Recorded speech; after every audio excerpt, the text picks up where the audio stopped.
Baik Bapak Ibu sekalian, kita masuk ke sesi terakhir pada hari ini. Saya akan menjelaskan apa sih yang bisa kita lakukan dalam menyusun sebuah media pembelajaran ya. Ini mungkin contoh dari apa yang saya lakukan dan mungkin apa yang akan saya lakukan nanti gitu ya. Nah, saya sudah buat sebuah video, jadi Bapak Ibu bisa menyaksikan dengan bentuk yang lebih menarik menggunakan video berikutnya. Silakan disaksikan. Saat ini, dunia edukasi, kita memiliki mahasiswa-mahasiswa ataupun peserta didik yang terdiri dari generasi-generasi milenial. Tambah dengan kondisi pandemi seperti saat ini, itu membuat kita harus menyesuaikan dengan membuat media atau rancangan pembelajaran yang bisa digunakan dalam era 4.0 ini. Nah, sehingga kita harus berpikir bagaimana layaknya seorang content creator berpikir. Maka dalam era digital saat ini, kita nggak bisa lagi memaksakan untuk hanya memaksimalkan potensi pada otak kiri mereka seperti menghafal, logik, tapi kita harus menggabungkan potensi dari otak kiri maupun otak kanan mereka, sehingga kita sendiri sebagai pendidik harus membuat media-media yang memang memaksimalkan potensi-potensi kreativitas yang kita miliki sekaligus yang bisa mahasiswa dapatkan nantinya. Maka bolehlah kalau sekarang saya bilang bahwa kita ini memang adalah seorang content creator. Kita harus menjadi seorang content creator, tapi bedanya kita adalah structured content creator. Content creator pembuat konten yang terstruktur atau yang teratur. Karena dalam membuat media ini kita membutuhkan keteraturan itu. Kalau Bapak Ibu memperhatikan, kebanyakan content creator yang sekarang mungkin ada di media sosial seperti YouTube, Bapak Ibu perhatikan beberapa content creator ini sekarang kebanyakan tidak lagi bergerak sendirian, tapi merupakan sebuah tim ya. Misalnya kita lihat mungkin yang sekarang merajai chart YouTube Indonesia adalah misalnya Atta Halilintar, atau misalnya channelnya Raffi Ahmad, atau konten-konten kreator lainnya. Kebanyakan sekarang sudah menggunakan sebuah tim karena mereka sadar bahwa gak semua orang punya potensi yang sama. Ya, mungkin ada seorang yang memang dia jago depan kamera, tapi ada juga tim-tim lain yang mengkreasikan atau di balik layar ya, semacam tim kreatifnya. Ada juga tim yang berfungsi sebagai tim editing. Nah, mereka semua bekerja sama untuk menghasilkan suatu karya yang memang karya ini akan menarik atau bisa diterima oleh semua pihak. Begitu juga dalam mengajar ini, kita membutuhkan sebuah tim ya, di mana tim ini nanti menganalisis apa yang dibutuhkan oleh peserta didiknya, kemudian membuat materi yang disesuaikan dengan materi di era digital ini, yang kemudian materi ini dibuat menjadi bentuk yang digital ya, dan akhirnya disesuaikan menjadi sebuah modul. Nah, termasuk tim ini nanti akan mengatur siapa yang mengeditnya, bagaimana cara menyampaikannya. Nanti di tim ini akan diatur ya. Kalau di kita mungkin bisa dengan bentuk apakah itu berupa kelompok departemen, KBK, kelompok kajian khusus ya, atau apapun itu, yang penting bisa digunakan secara bersama-sama. Modul dalam bentuk digital tadi itu akan dimasukkan ke dalam sebuah sistem, misalnya LMS ya, baik itu Google, Edmodo. Modul ini akan distrukturisasi atau dibuat menjadi sistematis dan teratur sehingga memudahkan peserta didik dalam mengakses materi tersebut. Ketika sudah masuk ke dalam LMS, maka dosen siapapun yang akan mengajar ini dapat memberikan media atau memberikan pembelajaran melalui media yang sudah disepakati sama mahasiswanya ya. Mereka akan merancang jadwal, kemudian membuat rancangan asesmen ini bisa dimodifikasi sesuai dengan standar yang sudah disepakati oleh tim sebelumnya. Materi kemudian atau konten kemudian akan diberikan kepada mahasiswa dalam bentuk apapun ya, bisa itu dalam bentuk video, audio, ataupun hanya sebatas teks, menggunakan media apapun, baik itu WhatsApp, Zoom, conference, dan sebagainya, sesuai dengan kesepakatan antara tim dengan mahasiswa. Mahasiswa ini kemudian akan menerima materi tersebut dan dia akan melengkapi dengan bahan-bahan yang dia cari di berbagai resource yang sudah kita sediakan, dan mereka akan mengisi assessment ataupun feedback. Ini yang penting. Mereka dapat mengisi assessment, baik kita bisa menggunakan Quizzes, Kahoot, ataupun Google Form, apapun medianya, yang penting kita bisa menguji sejauh mana kemampuan peserta dalam menerima materi yang kita berikan. Dan yang penting berikutnya adalah menerima feedback dari mahasiswa atau peserta didik, sehingga kita bisa tahu apakah media yang sudah kita berikan ini efektif atau tidak. Berikutnya, saya akan menjelaskan atau berbagi tentang bagaimana sih cara supaya media ini dari mulai dibuat hingga sampai ke tangan mahasiswa gitu ya. Saya hanya akan berbagi bagaimana cara yang sudah saya lakukan dan mungkin bisa diterapkan oleh Bapak Ibu semua. Nah, berikutnya Bapak Ibu saya akan coba ilustrasikan dalam bentuk video. Jadi pertama-tama yang menurut saya paling sulit itu adalah proses perancangan ya. Jadi kita memikirkan merancang bagaimana cara membuat suatu media yang memang menarik bagi student, dan ini harus banyak yang kita korbankan atau banyak yang kita rubah dari konsep yang sebelumnya kita punya. Karena pada saat pembelajaran online ini kita nggak bisa samain dengan pada saat pemberian materi melalui di kelas. Ya, jadi terus terang ini proses yang menurut saya lebih lama. Kira-kira ini kurang lebih 60% waktu itu habis buat ngerancang-rancang beginian. Nah, kalau perancangan bahan sudah selesai, karena saya membuat video, jadi yang pertama saya lakukan berikutnya adalah merancang settingan lokasi yang akan digunakan dalam membuat konten tersebut ya. Sini saya menyiapkan tadi green screen, kemudian saya memasang sebuah pencahayaan, saya menggunakan softbox, kemudian saya membuat tripod untuk HP dan untuk suara.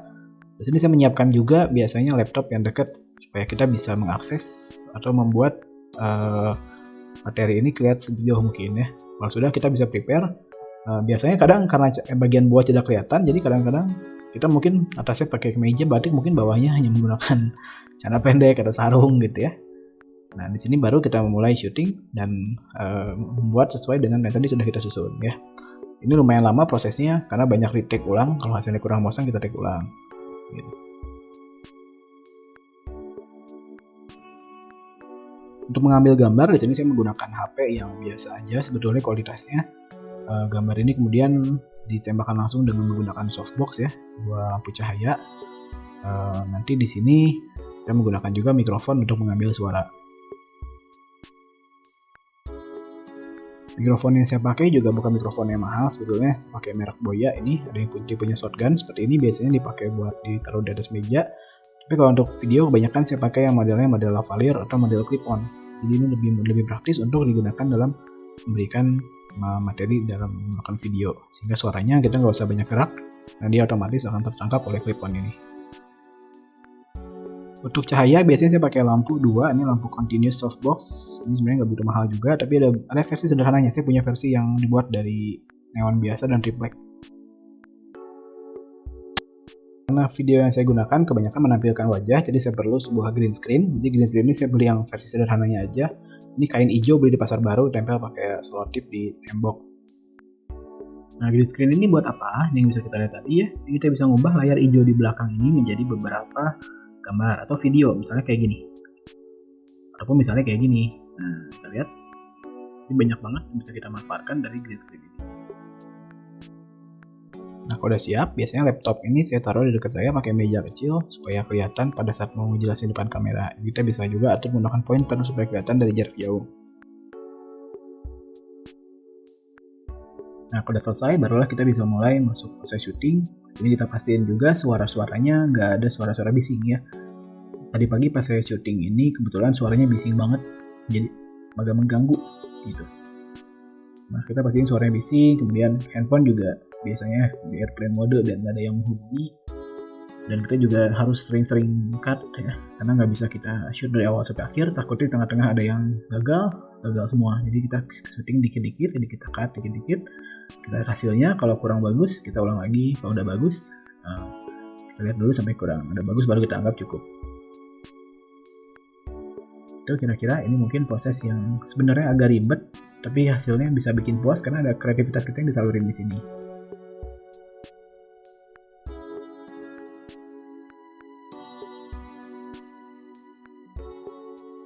Video yang udah diolah tadi kemudian akan kita masukkan ke dalam laptop atau komputer. Sini biasanya saya pakai program editor. Di sini saya pakai Movavi Video Editor buat atau apapun ya sebenarnya buat ngedit video. Nah, apa sih gunanya green screen tadi? Nah, ini kalau kita masukin ke atas ketimpa seperti ini, maka dia akan hilang warna hijaunya akan di-delete dan akan digantikan dengan background yang kita mau. Ini bisa kita lebih praktis untuk kita gunakan dalam bentuk pembelajaran. Ini bisa taruh dimanapun bisa.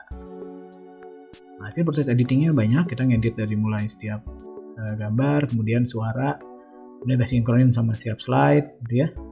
Seandainya ada yang kurang ya berarti mau nggak mau kita harus bikin lagi video baru, ataupun kita harus masukin audio ataupun slide-slide baru yang mau kita masukin ke sini.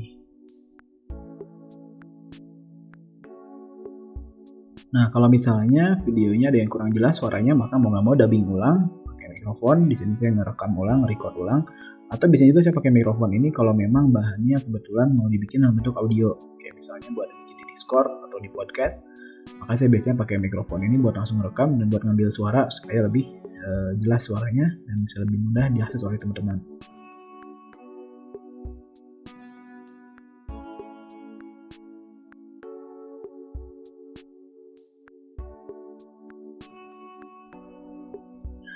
Nah, untuk pembuatannya, jadi tadi biasanya tadi setelah kita buat kerangka pembelajaran, ya, sampai pembelajaran, kemudian kita bikin modul digitalnya, kemudian bikin medianya mau bentuk apa, audio, PDF, kemudian cari juga bahan-bahan pendukungnya, entah itu textbook, reference, atau video dari orang lain, kemudian sampaikan ke teman-teman mahasiswa, dan berikutnya baru kita ambil assessment atau feedback dari mereka. Ya. Sama buat kerangka ini biasanya saya bikin untuk bentuknya saya mirip-miripin kayak kalau lagi bikin storyboard buat bikin film. Jadi ini biasanya lebih enak buat dipakai karena bisa ngasih gambaran kita mau nyusun materi ajar yang seperti apa, dari mulai awalnya openingnya seperti apa, kemudian mau dibikin disampaikan dalam bentuk apa. Biasanya lebih enak buat membantu menstrukturkan pikiran kita yang kadang-kadang kalau ngajar itu mungkin kalau saya sendiri suka kemana-mana gitu. Jadi kalau udah bikin kerangka gini lebih terstruktur biasanya. Berikutnya kita susun juga modul digital. Modul digital ini mungkin bisa dibilang juga kayak worksheet ya. Ini buat membantu menginstruksikan atau mengguide peserta didik ini dalam mempelajari materi kuliah ini ya. Jadi baiknya modul ini dibikin dari awal sampai akhir pembelajaran sehingga mereka bisa ngikutin pembelajaran kita tuh setiap pertemuannya harus ngapain, udah ada instructionnya, jangan jelas gitu ya. Karena ini sifatnya instruksional, bukan cuma sebagai media informasi. Juga kita tentukan media apa yang mau kita kasih ya, dalam bentuknya sinkron ataupun asinkron. Media-medianya kita gunakan sesuai dengan penerimaan kita ya, mana kira-kira bisa lebih maksimal. Kalau mungkin penjelasannya harus penjelasan yang sifatnya instruksional, saran saya baiknya mungkin dalam bentuknya video karena mereka butuh bentuk visual atau virtual juga. Dan kalau sifatnya memang perlu diskusi, maka disampaikan dalam bentuk media yang conference seperti ini. Tapi jangan lupa conference sekalipun tetap disesuaikan metodenya sesuai dengan tadi flipped classroom. Jadi baiknya mungkin materi bisa di-share duluan sehingga pada saat di kelas discussion itu sifatnya benar-benar diskusi, nggak ada lagi pemberian materi di situ.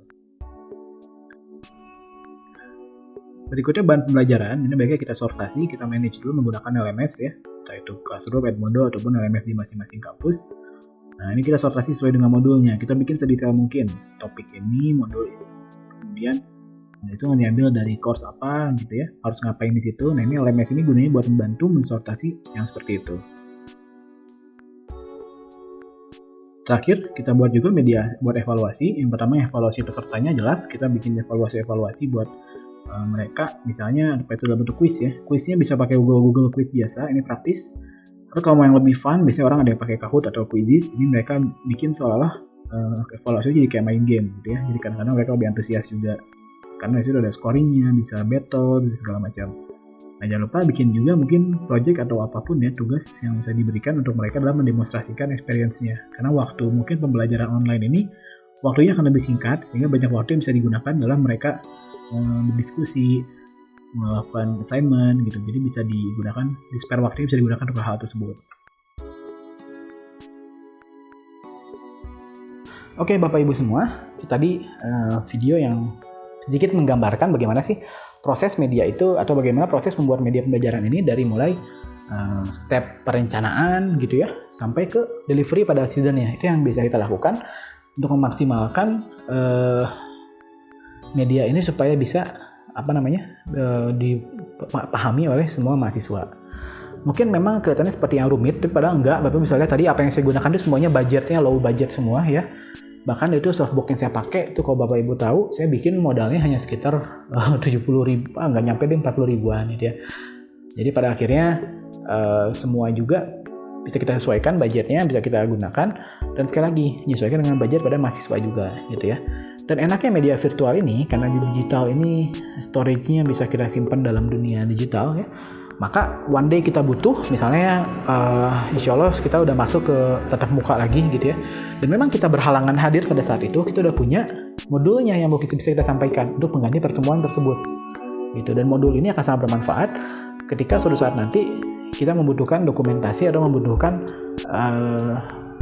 rekaman dari pembelajaran kita. Dan student pun mungkin itu bisa jadi tambahkan buat media tambahan mereka untuk belajar di rumah nanti. Ya. Baik Bapak Ibu, itu yang bisa saya sampaikan. Mudah-mudahan apa yang saya sampaikan ini bisa memberikan manfaat. Sekali lagi mohon maaf atas kekurangan saya. Tidak bermaksud untuk menyinggung atau merevisi apapun. Mudah-mudahan ini hanya sebatas media sharing aja, bahwa banyak yang bisa kita lakukan untuk membuat media pembelajaran. Ya, atas segala kekurangan saya mohon maaf. Bila taufiq wal hidayah, wassalamualaikum warahmatullahi wabarakatuh.